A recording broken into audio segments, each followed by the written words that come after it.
Hello viewers, আজকের ভিডিওতে আমি কন্ট্রোল সিস্টেমের আরো একটি ইম্পর্টেন্ট টপিক অর্থাৎ mechanical systems of control system সম্পর্কে বিস্তারিত আলোচনা করার চেষ্টা করব। তো ভিডিওটি শুরু করার আগে আমি অবশ্যই বলবো, যারা আমার চ্যানেলে একদম নতুন তারা আমার প্লেলিস্ট থেকে কন্ট্রোল সিস্টেমের উপর আগের বেসিক ভিডিওগুলো একটু দেখে আসুন, তাহলে আপনাদের বুঝতে সুবিধা হবে। তো এটা আসলে খুব ডিফিকাল্ট কোনো কিছু না। জাস্ট এই এসসিতে আমরা যে কিছু বেসিক আমাদের ছিল, সেই বেসিক গুলো কাজে লাগিয়ে আমাদের এই মেকানিক্যাল সিস্টেমের আমরা মোটামুটি ডিজাইনটা করতে পারবো। ঠিক আছে, এবং পরবর্তীতে কিভাবে অ্যাপ্লিকেশন করতে হয় সেগুলো তো আমি স্টেপ বাই স্টেপ দেখাবো। তো মেকানিক্যাল সিস্টেম এটা বলতে অ্যাকচুয়ালি কন্ট্রোল সিস্টেমের মেকানিক্যাল সিস্টেম বলতে অ্যাকচুয়ালি আমরা মোটামুটি কি বুঝি। তো সিম্পলি এটা আমি একটা স্প্রিং দিয়ে আমি উদাহরণ দিচ্ছি।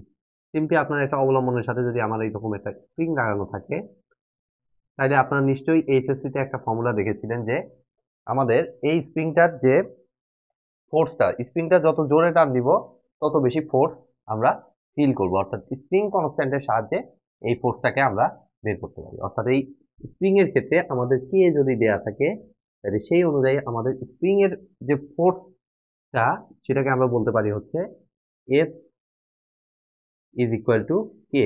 তো এগুলোকে আলাদা আলাদা ভাবে নাম দেই, একটা হচ্ছে এফ কে নাম দেই। আচ্ছা, আমি নোটেশন গুলো দেখে দেখে আমি দিচ্ছি যেগুলো বইতে ব্যবহার করা হয়েছে। তো প্রথমটা হচ্ছে এফ কে। হ্যাঁ, স্প্রিং এর জন্য ব্যবহার করা হয়েছে এফ কে, এই যে এইখানকার দিকে কে, এটা অনুযায়ী আমাদের স্প্রিং এর জন্য আমাদের ইয়েটা ইউজ করা হয়েছে আমাদের এফ কে। তো এটা সিম্পলি হচ্ছে আমাদের কে। আর রেফারেন্স এটা হচ্ছে এইচএসসি রেফারেন্সই আমি ইউজ করতে পারি। আর নর্মাল সেন্সে চিন্তা করলে একদম এক্স হচ্ছে সরলতা, ডিসপ্লেসমেন্ট এখানকার সরল। স্প্রিংটা যত জোরে টান দিব, যত বেশি করবে তত বেশি ফোর্স কিন্তু আমাদের অপোজিট সাইড থেকে আসবে, একদম সিম্পলি করতে গেলে। তাহলে আমাদের এই মেকানিক্যাল সিস্টেমটার জন্য, স্প্রিং এর এই মেকানিক্যাল সিস্টেমটার জন্য এই স্প্রিং এর বলটা হচ্ছে আমাদের F K is equal to K X. Okay. তো এরপরে কিন্তু আরো কিছু ম্যাটার এখানে চলে আসে, যে এগুলোতে কিন্তু আপনি এই স্প্রিং এর জন্য এটা তো ইয়ের কারণে, মানে স্প্রিং এর এই ফোর্সটার কারণে আমাদের ইয়েটা আসছে, এই বলটা আসছে। তাছাড়াও কিন্তু আমাদের একদম আমরা যে ওই যে ইয়ে থাকে না, ওই যে এই স্প্রিংটার তো একটা নির্দিষ্ট ভর আছে, আছে না? এই ভরের কারণে আমাদের যে ফোর্সটা আমরা ফিল করি, সেটাকে কিন্তু এখানে বলতে পারি হচ্ছে এটা কি অনুভূমিক ভাবে আছে। ঠিক আছে, অনুভূমিক ভাবে অবস্থান করতেছে। তার মানে এটার জন্য বলটা আমাদের হবে হচ্ছে অনুভূমিক ভাবে থাকলে আহ ভরের কারণে যে ফোর্সটা আমরা ফিল করি সেটাকে আমরা বলি হচ্ছে F is equal to M A. ঠিক আছে, নিউটনের ল থেকে আমরা এই ফর্মুলাটা পাই। এটাও নিশ্চয়ই আপনারা এইচএসসি থেকেই শিখে আসতেছেন। তাহলে ভরের কারণে এটাকে আমরা বলবো হচ্ছে এফ এম, মোস্ট প্রবাবলি। আচ্ছা, হোয়াট এভার, আমি এটাকে এফ এম দ্বারা প্রকাশ করলাম। এত is equal to M into A. এমটাকে মোস্ট প্রবাবলি এখানে বড় হাতে প্রকাশ করা হয়েছে, যেহেতু এমটাকে আমাদের এফ এম, না, ছোট হাতের ইয়ে দ্বারাই প্রকাশ করা হয়েছে, অর্থাৎ এম ইন্টু এ। তাহলে F M is equal to এখানে হচ্ছে এম এ, ভরের কারণে আমাদের গেল। তো এবার হচ্ছে আরেকটা জিনিস আমরা শিখবো, এটা এবারই হয়তো বা নতুন, কারণ এইচএসসি তে সেই জিনিসটা খুব একটা সেভাবে আলোচনা করা হয়নি। সেটা হচ্ছে ড্যাম্পিং ফোর্স। এই ফোর্সটাও এই ধরনের সিস্টেমের ক্ষেত্রে এরকম কি বলে যেগুলোতে যে এরকম ড্যাম্পিং থাকে বা অসিলেশন টাইপের যে ইয়েগুলা, আহ, মানে মেকানিক্যাল ফোর্স গুলা যেখানে অ্যাপ্লাই হয়, সেখানে কিন্তু এই ড্যাম্পিং ফোর্সটাও অটোমেটিক্যালি ক্রিয়েট হয়। তো এটা কই থেকে আসে? এটা হচ্ছে লাইক একটা রেজিস্টিভ ফোর্স। ঠিক আছে, এটা হচ্ছে একটা লাইক রেজিস্টিভ ফোর্স, যে ফোর্সটা হচ্ছে আমাদের এই যে এখানে যে ভেলোসিটি আছে, অর্থাৎ বেগটা যে আছে, এই বেগের অপোজিটে কাজ করে। এবং এই ফোর্সটা মেইনলি কি করে? আমাদের এনার্জিটাকে রিলিজ করতে চায়। এই যে এইখানে এনার্জিটা ধরেছিল, এই এনার্জিটাকে রিলিজ করার, মানে স্প্রিংটা টান দিলে যে এনার্জিটা ইয়ে হইতেছে, ছেড়ে দিলে কিন্তু সেই ফোর্সটা আমাদের রিলিজ হইতে থাকে।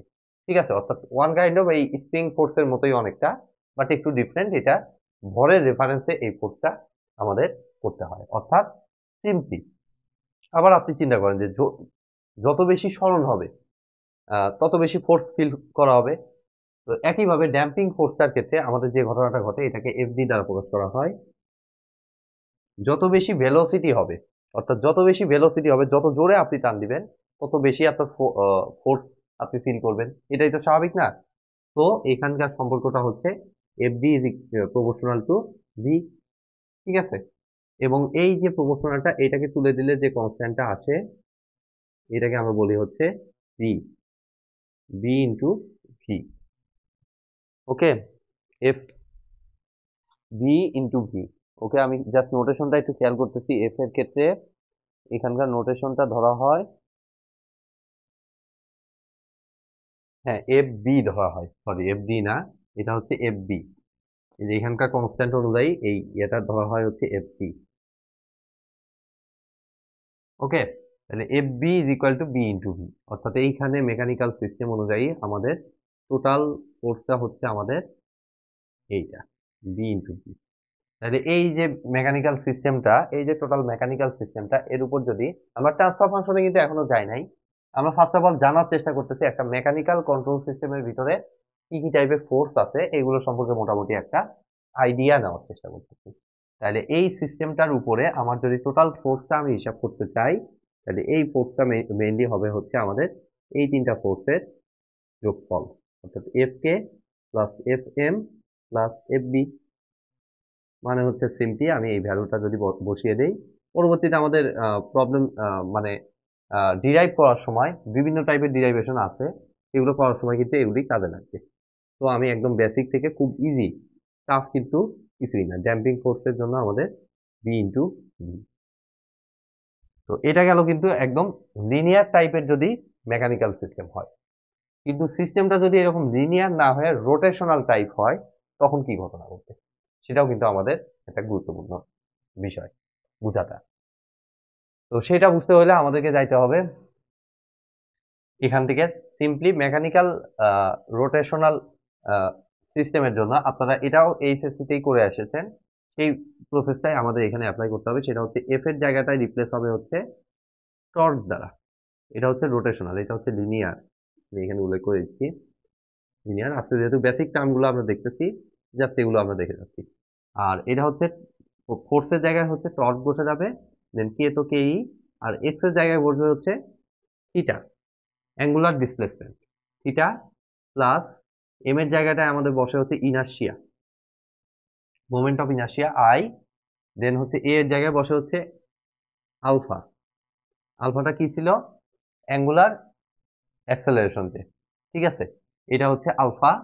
দেন হচ্ছে আমাদের বি, হচ্ছে বি তো বি থাকে কনস্ট্যান্ট, আর ভি হচ্ছে আমাদের ওমেগা, বি এর জায়গাটা ওমেগা। তো এটাও আই থিঙ্ক আমি এক্সপ্লেনেশন দিব না, কারণ এটা এক্সপ্লেনেশন দিতে গেলে একদম এইচএসসি ফিজিক্সে আমাদের চলে যেতে হবে। তো আপনারা এইচএসসি ফিজিক্সের রিলেশন নিয়ে খুব সহজেই কিন্তু এটা বুঝতে পারবেন। তাহলে এই হচ্ছে ফোর্স মেকানিক্যাল রোটেশন সিস্টেমের ক্ষেত্রে, আর হচ্ছে মেকানিক্যাল সিস্টেমের ক্ষেত্রে এটা হচ্ছে লিনিয়ার, আর এটা হচ্ছে আমাদের রোটেশন।